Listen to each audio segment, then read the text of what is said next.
This video is sponsored by the good folks at TFE PowerCircle. We get to the check. in association with Cookup. It's not a podcast. Yo, I'm back. Another This Is Not a Podcast live. Y'all already know the vibes. If you're over there at YouTube, make sure you like and subscribe, hit the notification button. We're trying to get 1,000 likes at least. We're going to start off small. Last night, we was in the studio last night. Happened to catch the BET Hip Hop Awards. Something I normally don't do. I don't really watch TV like that. But we had a nice, interesting conversation, and I noticed that a lot of people was upset about it. A lot of people said it was mid. A lot of people said it was lackluster, to say the least. It has its good parts. The parts I did see, it had its good parts. That brought up another conversation. They was talking about the state of music. Now, a lot of people in music, or even in independence, this is everybody's talking about it, major, in between, and whatever. And they talking about the streaming. Like the streams is down. Juicy J touched on it once. I saw in an article where he was talking about streaming is down 40%, and that the genre of hip hop is slowly but surely is dying out. I'm like, I wouldn't necessarily say that, but what I will say is this. Let's get back to an award show. Now, what I did see, you had for all us older people, all us 80s babies, and all our uncles and aunties, we could appreciate to see Rakim on stage anytime.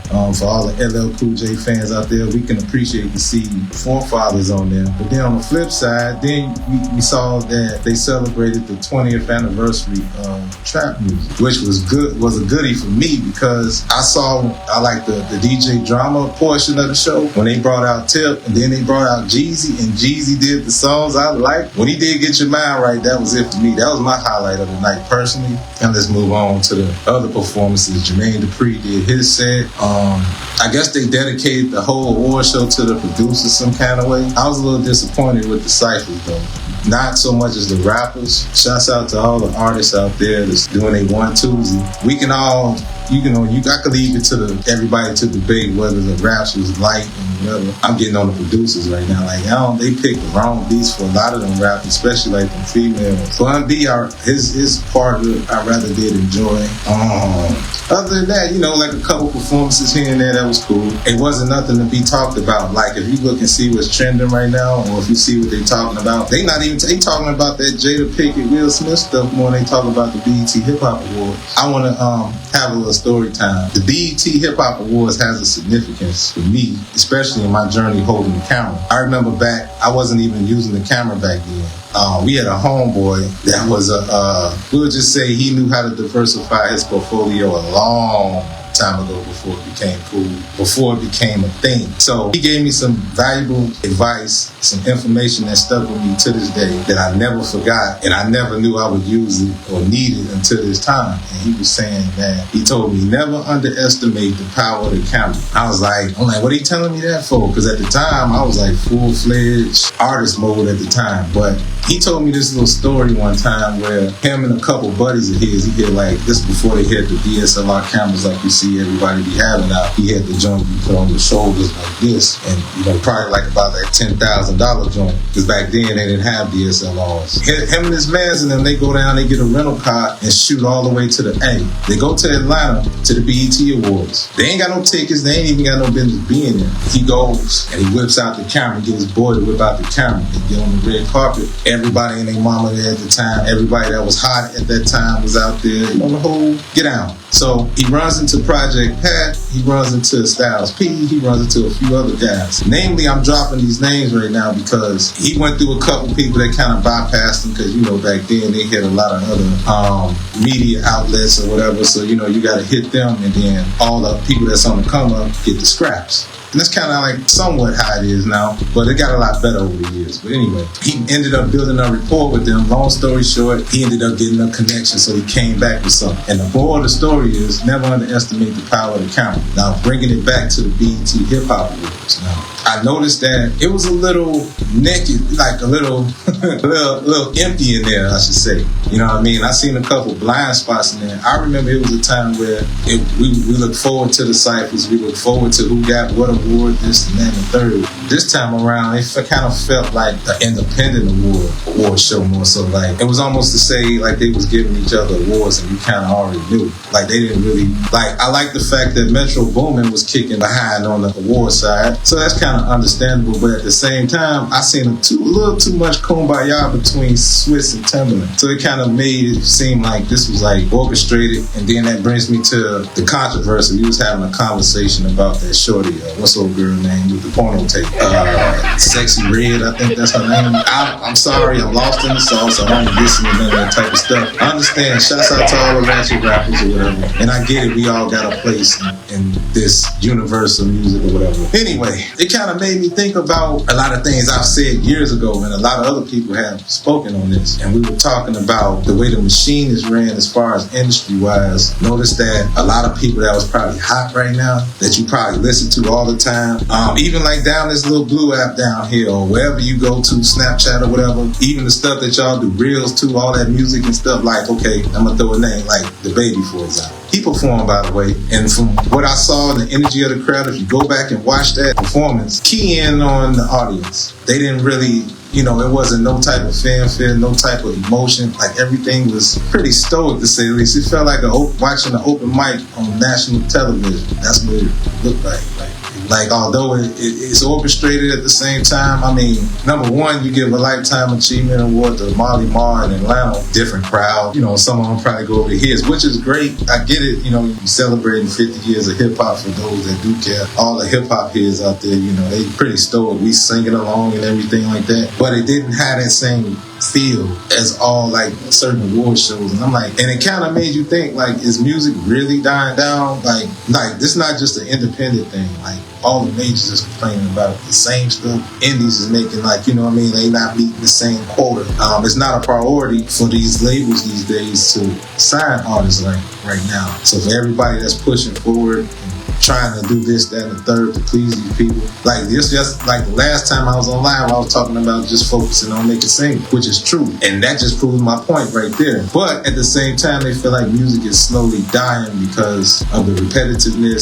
Some would even say the lack of talent. I'm kind of like monotone to all that type of talk, whether who's trash, who's not, or whatever, because at this point, it really don't matter. You got some consumers, they tend to gravitate to whatever the media or whatever the powers that be drives down your ear, and then you're forced to like it. Or they push certain agendas and all this type of stuff, and I'm not really into that neither. Whatever the case. Just like the ratchet rap thing, I was a little disturbed by the Sexy Red performance when she uttered the words, "I'm a hoe" on national TV. And I thought to myself, like, you know what? A lot of kids know Sexy Red, little girls. Whether she trying to be a role model or not, I understand she being herself and all that. Like all the Glorillas of the world, I mean, that's cool, I never thought I didn't seen the Lil' Kims, the Nicki Minaj's, the Cardi B's. This proved my point. Like, whoever's hot always have a run, but the gap, it used to be like, you get somebody that might have a 1 to 2 year, 1 to 3 year run. Some people might even be there in 5 years, but now you might get about 2 years, maybe, if you're lucky, to have that run. Like, notice that I don't see a lot of y'all women listening to Megan Thee Stallion, let alone singing none of their music. I don't see none of y'all singing a Cardi B song. I don't see none of that. Now I know what y'all singing now. Now it's ripped me out the plastic.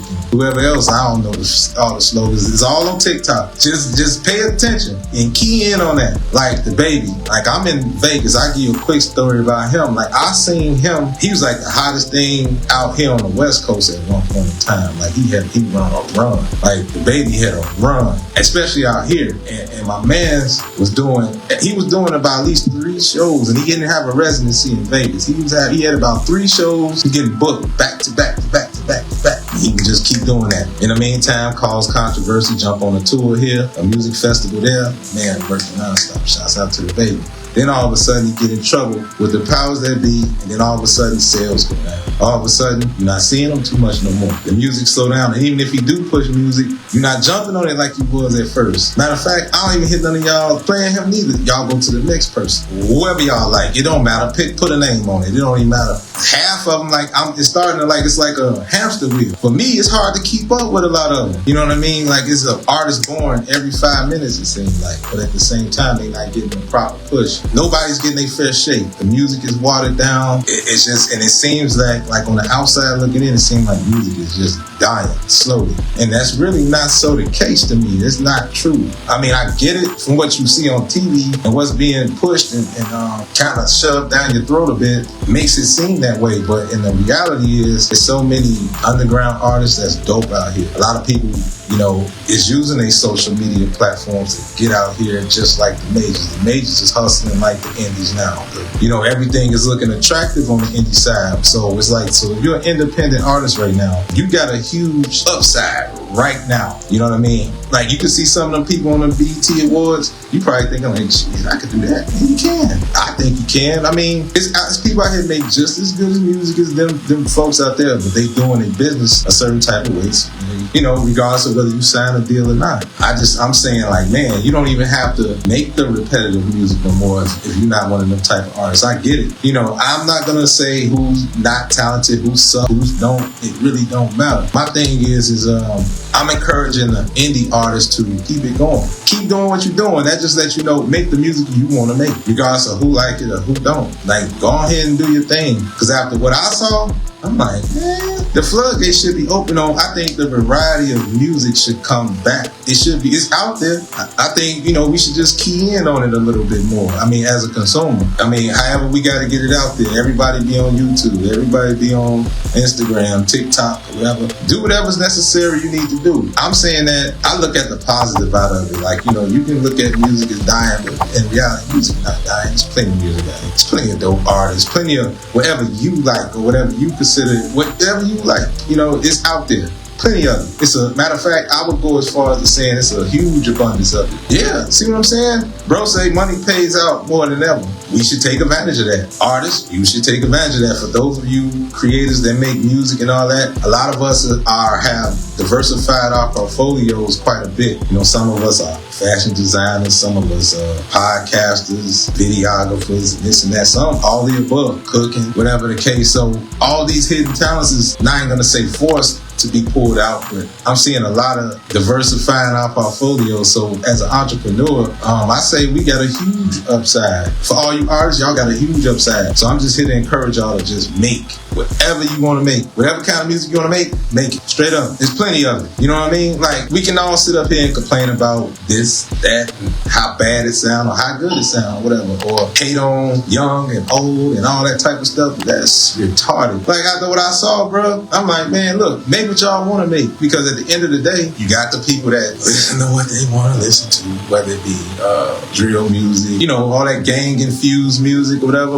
it is you like is cool, because everybody is pretty much monetizing off all this stuff one way or another. Whether they making money, like, some things I don't really condone, but that's just me. That ain't got nothing to do with whoever condone it. So I just say, if you're gonna make music, don't ever feel like you being put in a box and just make what you want to make anyway. I kind of touched on that the last time I went live the other day. But I'm saying all that to say, what I saw last night proves my point. And the fact that any award show, whether it's BET, the Grammys or whatever, to not even one trending topic, nobody talked about it. That's pretty much, to me, that's like a waste of that was just a waste of a program. If you're not talking about an award show, like I said, it has its highlights, but it lacked, in my opinion, the fanfare of what we used to get excited about award shows sometimes. Even if you didn't watch it, you wish you would have watched it. But in this regard, I mean, you can say thank God for YouTube and everybody that's like, they breaking up the, where you don't have to watch the whole thing, you can just watch the highlights. And for me,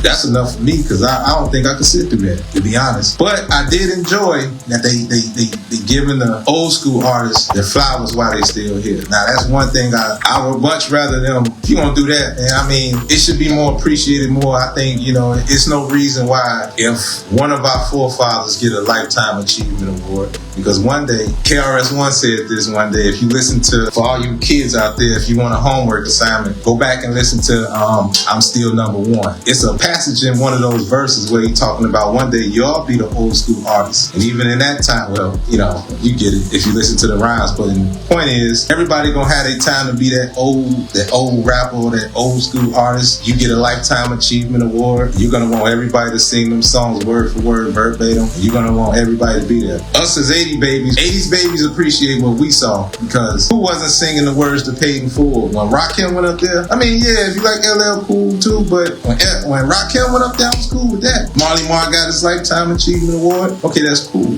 Give them their flowers while they still here. But when it comes to the future though, man, I think we can look at that and look at it as a learner. It's a valuable lesson to learn in terms of what we can really do and what we can really achieve when it comes to our music. You know, I think if you saw what I saw, you wouldn't second guess nothing else no more. Nothing else. You wouldn't second guess nothing else. Just keep making the music you want to make. Whoever like it, gonna like it. That's just that simple. Yeah, that's it. I mean, shoot, whatever. That's just what it is. Like, make the music you want to make. Because whenever Will Smith and Jada Pinkett is the trending topic other than an award show, something is really wrong with that. That is ridiculous. You don't even care. That's their business. I don't speak on a man's business.